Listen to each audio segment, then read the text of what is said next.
Yeah, just like that. All right, so our second speaker today is Thinh Nguyen. That's good enough. That's good enough, yeah. That's good enough? Yeah. Thank you. I'm doing my best, which is No, not very I good, but appreciate in my that.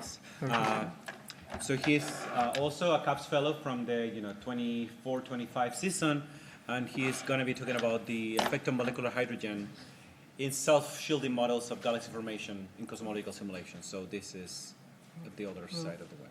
All right? Oh. Take it away. I'll give you, Thank you. I'll give you a warm window, like 10 minutes. Okay, left. thank you very much.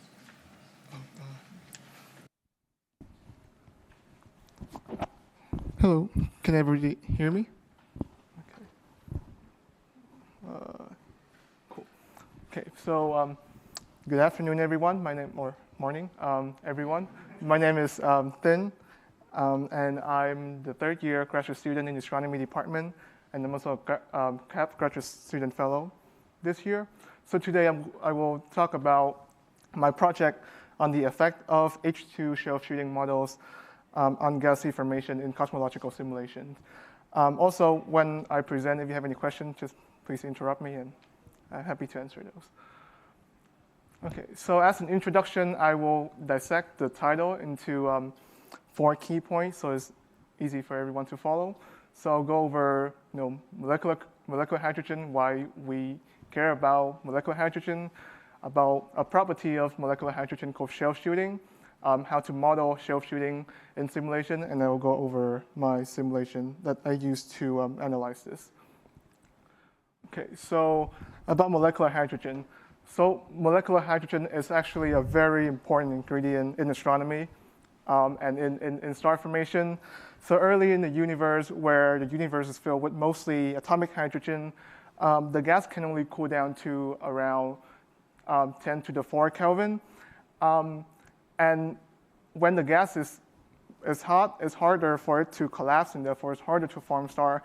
So we want something for the gas to cool down, and collapse to form star. And that's where molecular hydrogen step in.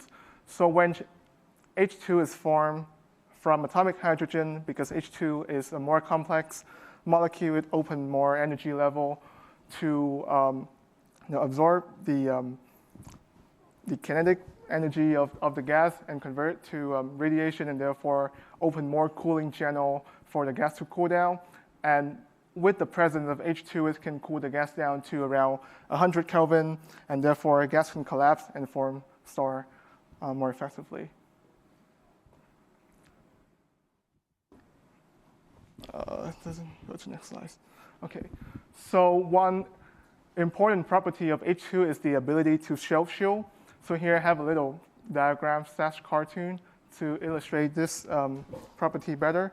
So imagine you have a cloud of H2. This is the cloud. One way to dissociate H2 is by Lyman-Werner radiation. So Lyman-Werner radiation is UV radiation with the energy range from 11.2 to 13.6 eV.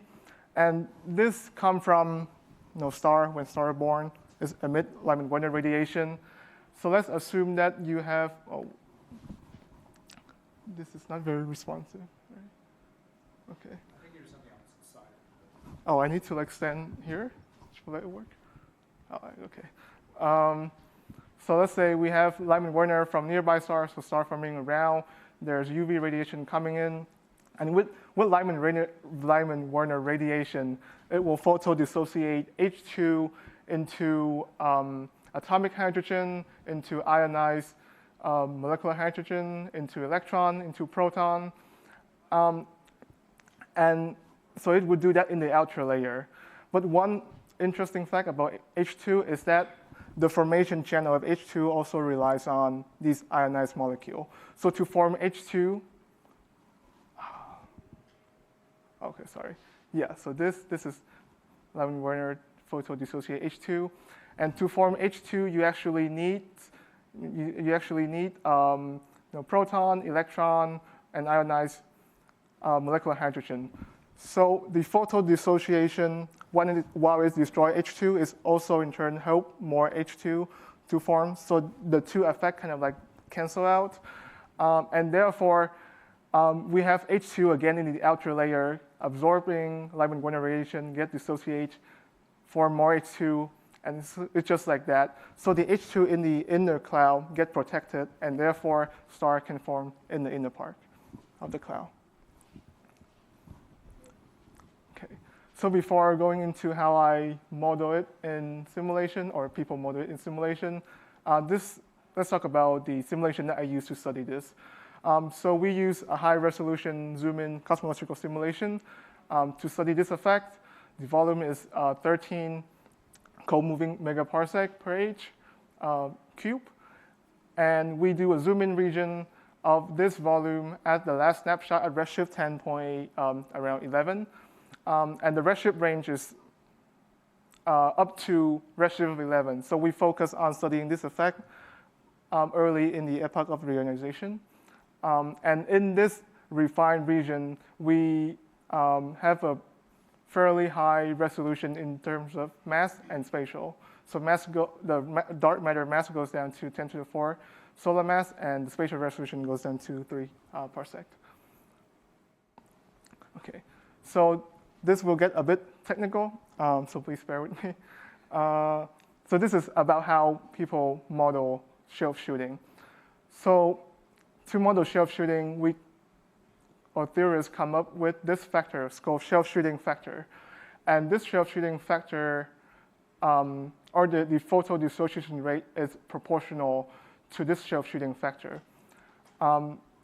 If this is, so this value range from 0 to 1. If it is 0, that means there is no photo dissociation, which means the H2 is fully shielded.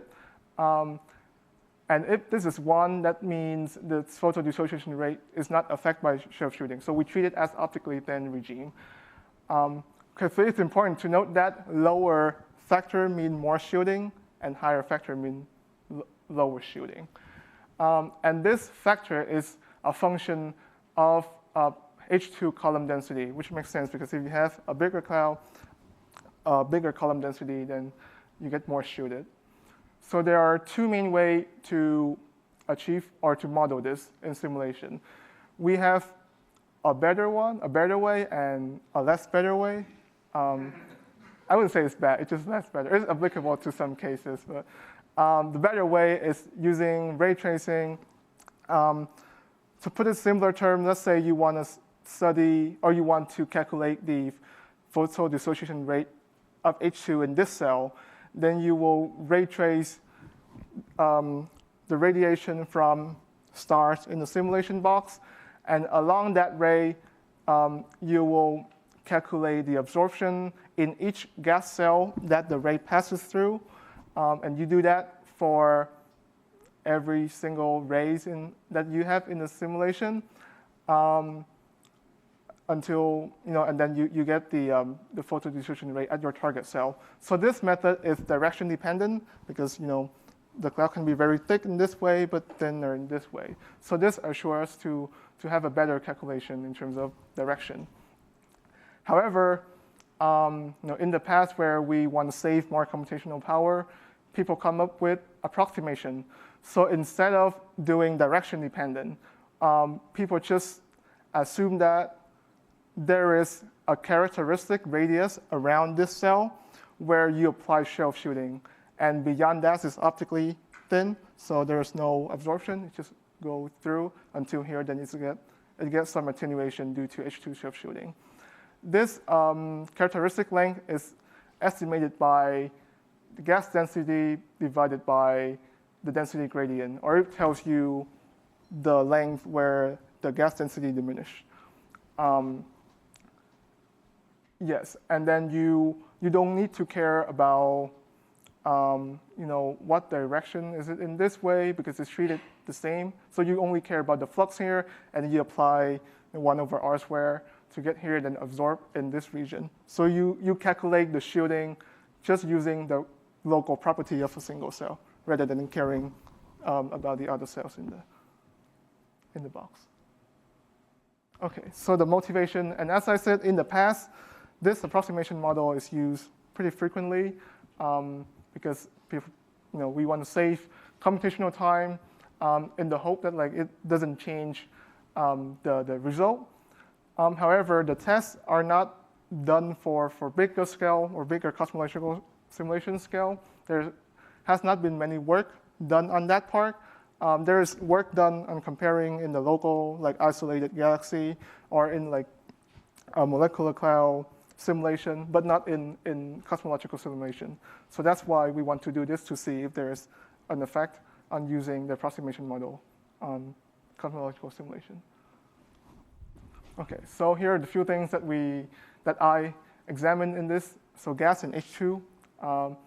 And then we will look at star formation, we'll look at gas temperature, gas metallicity, and because this is in the reionization period, we also look at if the use of the approximation model changed the reionization prediction.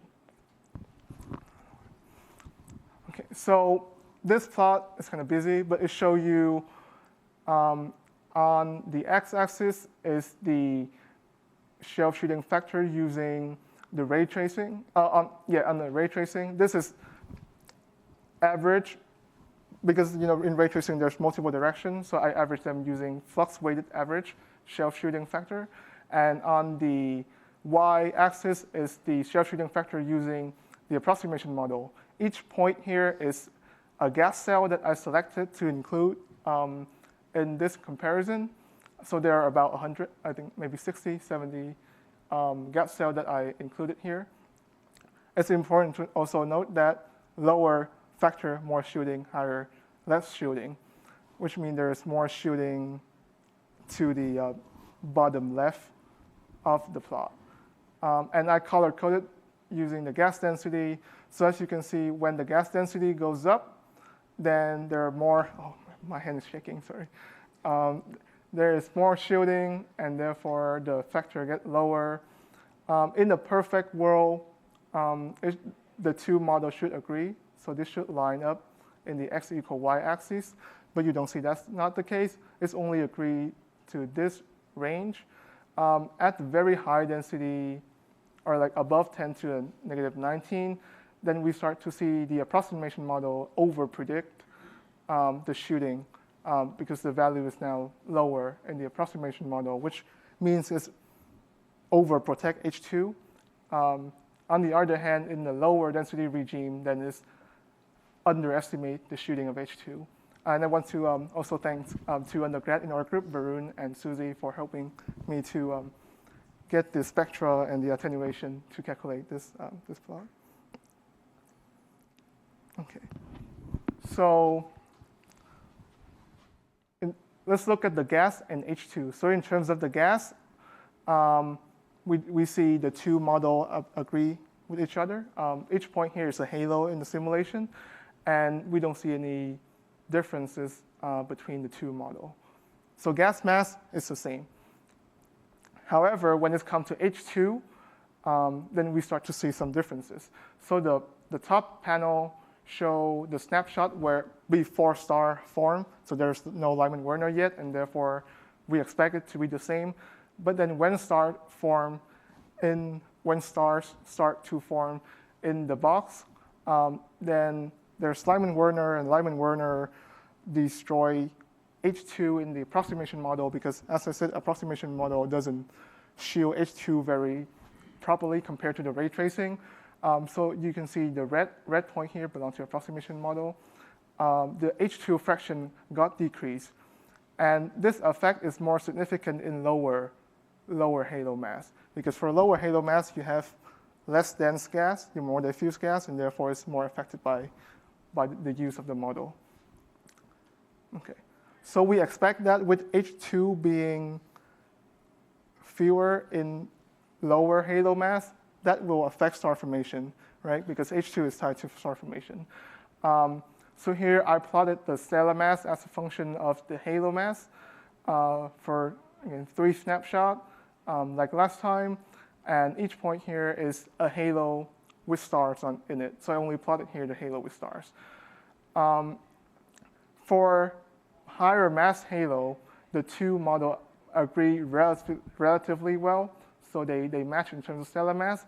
But when you go to lower halo mass, then the approximation under the shield H2, and because there's less H2, star get a harder time to form, and therefore for lower mass, you see that the halo either don't form star or form in a lower mass, in a lower stellar mass. This keep not working. Yeah, so this is the same plot, but now I plot the number of halo with star as a function of time, and I divide it into 3 mass bin.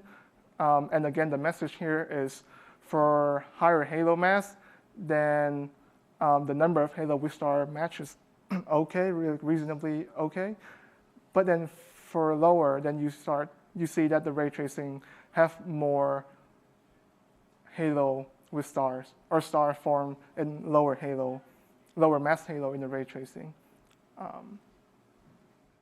Okay.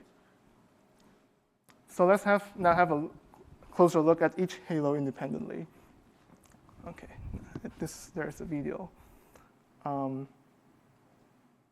Okay, so here I will show the time evolution of this galaxy. This is the biggest halo in the simulation.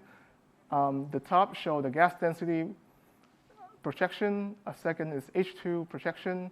Third is temperature map. This is metallicity map, and this is the stellar surface density. Pay attention to these 3. Because these 2, as I said before, they agree with each other okay. So they should look the same. But these 3, the 3 middle one, will look a bit different from each other. The column on the left is approximation. The one column on the right is ray tracing. Okay. Okay, so that is a supernova goes up. So you see there's metal ejected out. Okay, let me play it the whole time once. So gas density, they match okay.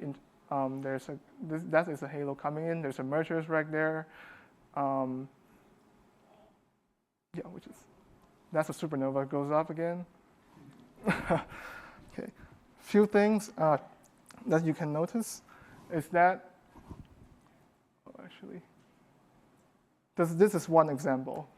Okay, this will show you more example of the halo that I have in the box. If you go back, oh no, maybe it's just, okay. So this is at the last snapshot. I only plot here 6 halo, I have more halo, but just for brevity, I only show 6. But you can see clear differences in terms of the H2 between the 2 model, whereas here on the left, approximation, H2 is destroyed pretty much throughout the galaxy, except for the center, because in the center you have more gas density and it's more accurately modeled using approximation. But in the CGM and in the outer skirt of the galaxy, H2 is destroyed pretty much a lot compared to the ray tracing model, and this happened in all mass range. Yes, the white circle here is just a boundary for the galaxy. Okay. And also, it's more clumpy in the approximation model too. Like there can be some very dense cloud. But in terms of the profile, in the ray tracing, you can see more H2 in the surrounding. Okay. Yes.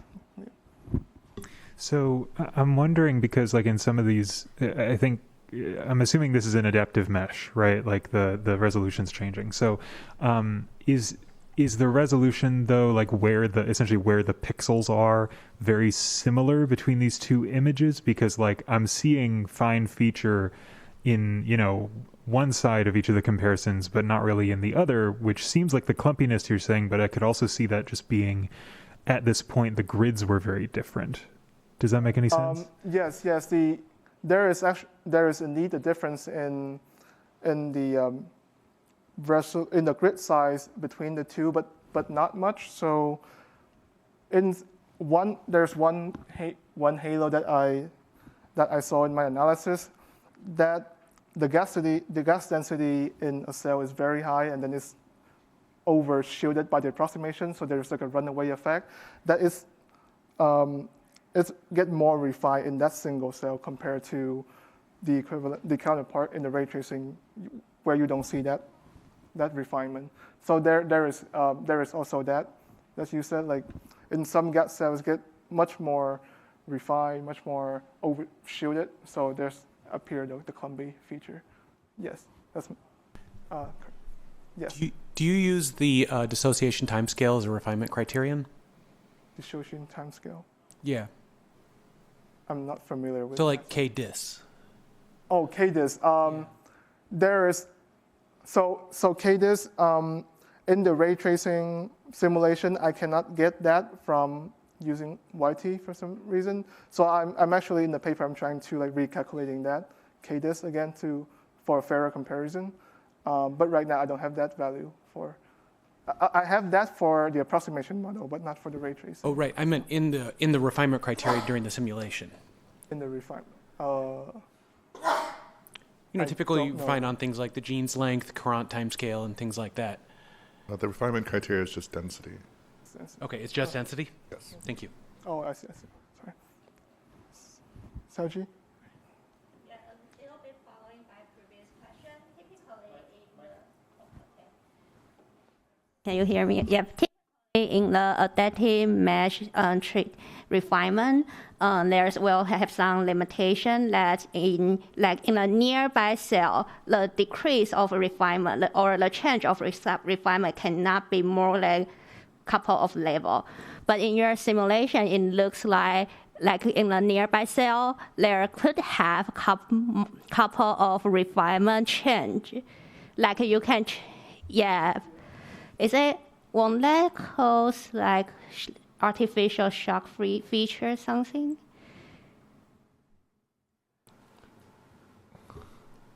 Can be, but I don't know the answer for that. Yeah, I'm also not sure. But that's a fair point.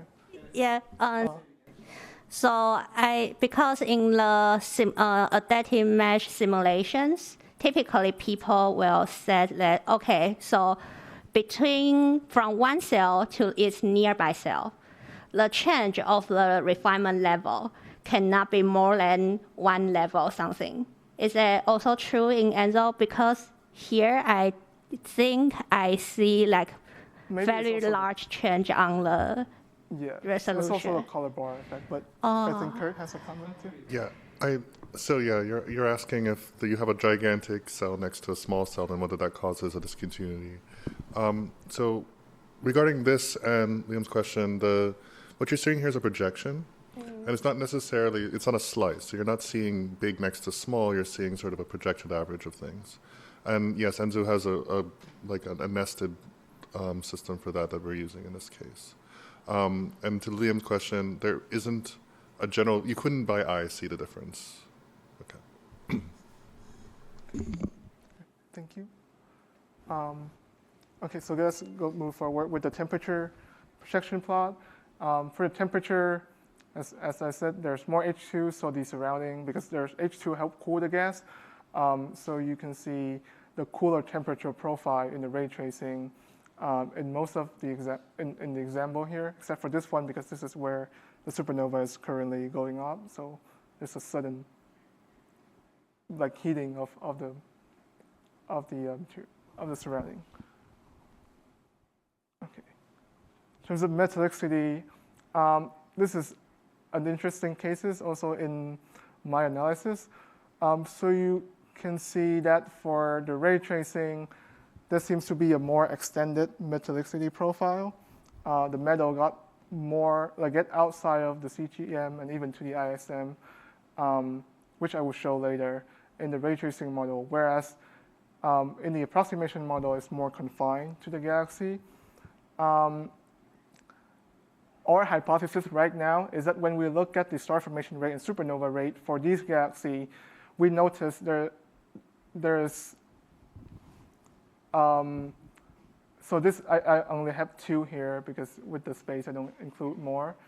But for the ray tracing, you see a more kind of like extended star formation period, whereas in the ray tracing there is a high star formation rate, but it comes in like a quick peak and it's go down.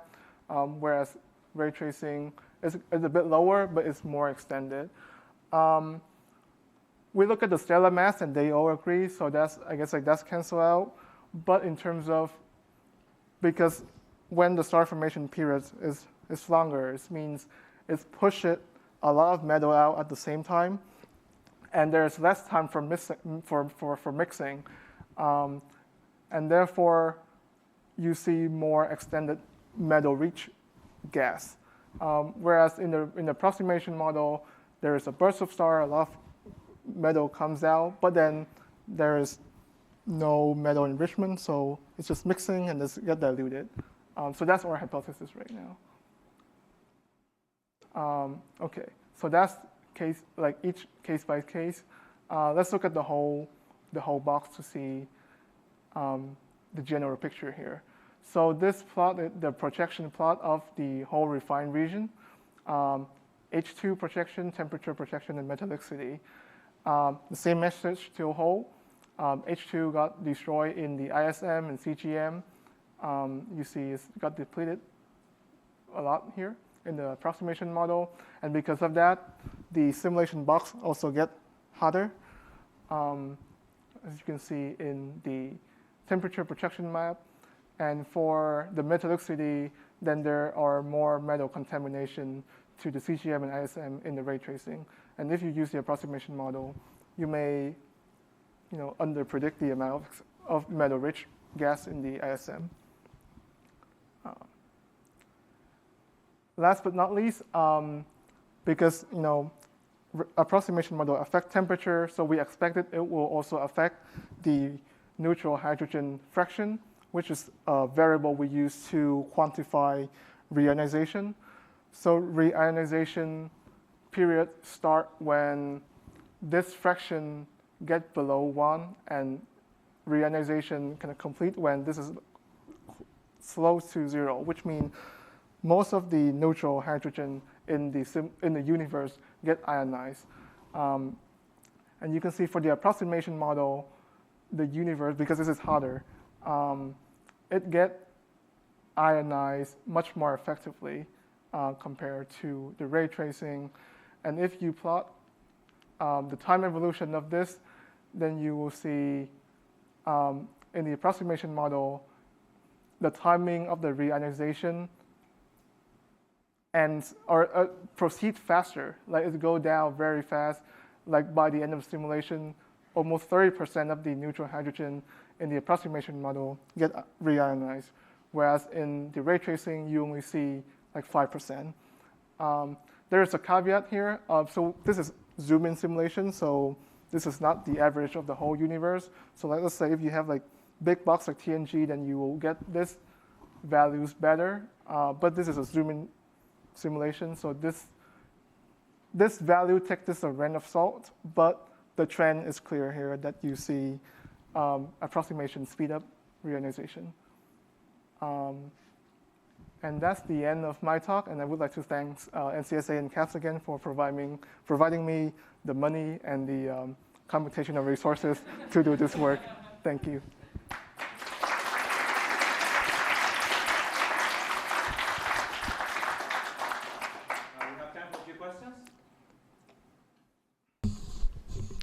You showed that obviously there's a clear discrepancy between these two models, and so let's say you make the naive assumption to make the approximation. What is the consequence of, like in the case of like metallicity, you take the approximation and it says, oh, my metals are not distributed as much, and so what does that mean for later evolution, like I guess more modern day galaxies? Like what does that mean if you take that assumption? So metal, when you have more metal, you have more cooling, because metal helps cool the gas down, and when there's more cooling, star can form easier.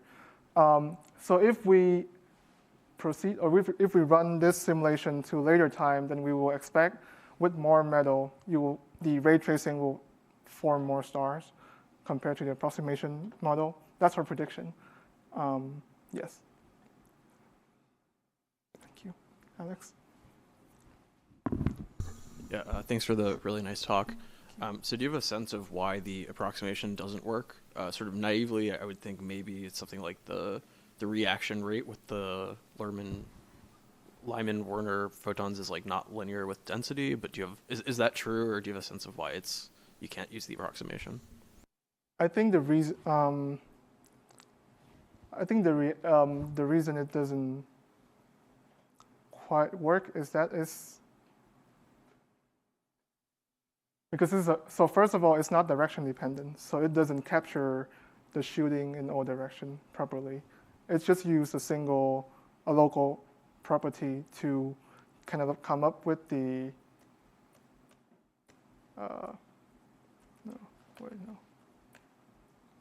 come up with the characteristic length. So let's say if you have like this gas cell is like dense here, then you will see more absorption. But if the characteristic length is smaller than that, then you will miss that absorption effect. And therefore, it's under shield, this cell. That's so there's, I guess, the limitation to this approximation, to this way of estimating the characteristic length. Yeah, yes. Kadar. I guess follow-up question on that. Have you tested resolution effects? Like if you keep making poorer resolution, does the approximation work better? Like right now your cell resolution is 10 to the power 4 solar masses. If you increase it to like 100 times, does it show better results? Sorry. I don't, it may help, but I don't know. I think Kurt has a comment. Yeah. So the only thing that would affect is just the gas resolution. That's the dark matter resolution, would just create potential wells for halos. But the cell resolution is 3 parsecs. So there's, I mean, yes, we can go to 1 parsec, but this is about as high resolution as you could really do. So this is well within sort of the scale of the clouds themselves. No, I mean like make it poorer resolution and see if the approximation actually works at poorer resolutions, and it's. Oh yeah, we've never considered making our resolution poor. Yeah. I guess it's just to test the model when you scale down. Yeah, we wanted resolution to not be a factor, yeah. and sort of just test the difference between the models. But you're right, maybe something converges at larger scale. Yeah, I think Maggie. Thank you for the talk, Thinh. Really cool. I have like sort of a 2-part question. The first part is, like, when we're talking about sort of like these larger scale cosmological simulations, are most of them using this approximation for computing time resources stuff, or are most of them doing ray tracing? Or wait, say that again, sorry. So in these like sort of larger cosmological simulations, are most of them using this approximation? Some, yes, some. I would not say that. Maybe I cite them in my paper anyway. But one of which is the Renaissance simulation. I don't know if you heard of that. It's also one of the famous cosmological simulation out there that's used the approximation model. So there's a good fraction that's used it. I mean, if it also depends on different things, right? Like here, if you use this approximation to study like gas mass or stellar mass that's very high halo mass, for example, then the approximation, according to this study, doesn't change much of that. So it doesn't like destroy your whole study because you use approximation. I guess yes. I have like sort of I'm curious about if there's like differences in like when you get these sort of earlier massive galaxies, which I guess you're kind of touching on, maybe there's not so much in cosmological simulations that use the ray tracing versus the approximation. Because you're talking about like the faster cooling as you do your faster metal enrichment. It looked like there were some changes in like the burstiness of star formation on really short time scales. Right. So I was curious if this could help resolve some of the why do we have massive galaxies a little earlier than we expect. That's a good question. You mean by using ray tracing, does that help us solve the massive galaxy?